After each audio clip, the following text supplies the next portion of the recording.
આજે આપણે ચોમાસા સ્પેશિયલ પાઉંભાજી બનાવવાના છીએ. ચોમાસા સ્પેશિયલ પાઉંભાજી એટલા માટે હું કહું છું કારણ કે આ પાઉંભાજીમાં આપણે કોબીજ કે ફ્લાવરનો બિલકુલ ઉપયોગ કરવાના નથી. કોબીજ ફ્લાવરનો ચોમાસામાં હું બિલકુલ ઉપયોગ કરતી નથી કારણ કે પાણીના કારણે તેમાં જીવાત પડી જતી હોય છે, પણ પાઉંભાજી તો ખાવી જ પડે. તેથી આજે આપણે ફક્ત બટાકા અને બીટમાંથી જ પાઉંભાજી બનાવીશું. તેના માટે આપણે સૌપ્રથમ બટાકા અને બીટને લઈ લેવાના છે. તેને ધોઈ છોલી અને પ્રમાણસર તેના આપણે ટુકડા કરી લઈશું. ત્યારબાદ તેને પ્રેશર કુકરમાં મીઠું, હળદર અને 1 થી 1.5 ગ્લાસ પાણી ઉમેરી અને પ્રેશર કુકરની આપણે 4 થી 5 સીટી વગાડી લઈશું. વટાણાને આપણે અલગથી તપેલીમાં મીઠું તથા ચપટી ખાંડ ઉમેરી અને 3 થી 4 મિનિટ માટે બાફી લેવાના છે. હવે આપણે જે ડુંગળી છે એ ડુંગળીને આપણે ઝીણી ઝીણી સમારી લેવાની છે. ટામેટાના પણ ઝીણા ઝીણા ટુકડા કરી લેવાના છે તથા લસણ અને આદુની પેસ્ટ કરી લેવાની છે. હવે 3-4 સીટી કુકરમાં વાગી ગઈ છે. આપણે જોઈશું તો આપણા બટાકા અને બીટ સરસ બફાઈ ગયા છે. હવે આપણે બટાકા અને બીટમાંથી જે બાફેલાનું પાણી છે તેને અલગ લઈ લઈશું અને બટાકા અને બીટને સરસ આપણે ક્રશ કરી લઈશું. હવે કઢાઈમાં 2 મોટા ચમચા તેલ લેવાનું છે. તેમાં જીરું ઉમેરીને જીરુંને સાંતળી લેવાનું છે.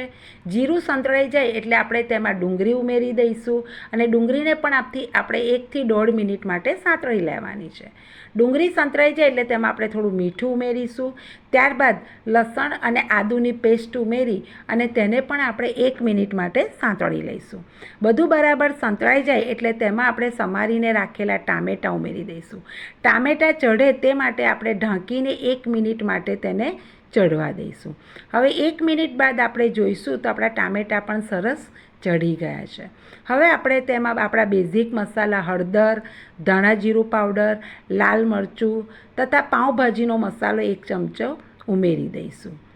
હવે તેને પણ આપણે બધો મસાલાને 1 થી 1.5 મિનિટ માટે બરાબર સાંતળી લેવાનો છે. આપણો મસાલો બળી ન જાય તે માટે આપણે તેને મધ્યમથી ધીમા ગેસ ઉપર સાંતળવાનું છે. આપણો બધો મસાલો બરાબર સંતળાઈ જાય એટલે આપણે તેમાં ભાજી એટલે કે બટાકા અને બીટને જે ક્રશ કરીને રાખ્યા હતા તે એમાં ઉમેરી દેવાના છે. તેને બરાબર મિક્સ કર્યા બાદ આપણે બાફીને રાખેલા વટાણા પણ તેમાં ઉમેરી દઈશું. ત્યારબાદ આપણે તેને બાફવામાં વપરાયેલું પાણી એડ કરી દઈશું અને એ પાણી એડ કર્યા પછી પણ જો આપણને ગ્રેવી થીક લાગે તો આપણે થોડું બીજું પાણી પણ ઉમેરી શકીએ છીએ. હવે આને આપણે ઢાંકીને 1.5 થી 2 મિનિટ માટે ઉકળવા દઈશું. 2 મિનિટ પછી આપણે જોઈશું તો આપણી ભાજી ઉકળી ગઈ છે. તેમાં આપણે લીલા ધાણાના જે ગ્રીન દાંડી હોય છે તે દાંડી આપણે સમારીને નાખીશું જેનાથી ટેસ્ટ બહુ સરસ આવે છે. ફરી આપણે ઢાંકીને તેને 2-1 મિનિટ માટે ઉકળવા દેવાની છે અને 2-2.5 મિનિટ પછી જોઈશું તો આપણી ભાજી તૈયાર થઈ ગઈ છે. હવે તેમાં લીલા ધાણા આપણે ઉમેરી દઈશું.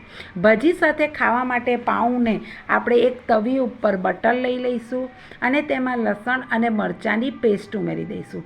લસણ મરચાંની પેસ્ટ ઉમેરીને પાઉં આપણે શેકીએ તો પાઉંનો ટેસ્ટ પણ બહુ સરસ આવતો હોય છે. આ જ રીતે આપણે બધા પાઉં શેકી લેવાના છે અને આ ભાજી સાથે તમે પાઉંની આનંદ માણી શકો છો. આ ભાજી તમે ચોક્કસ એકવાર બનાવજો, ખાવામાં બહુ જ ટેસ્ટી લાગે છે.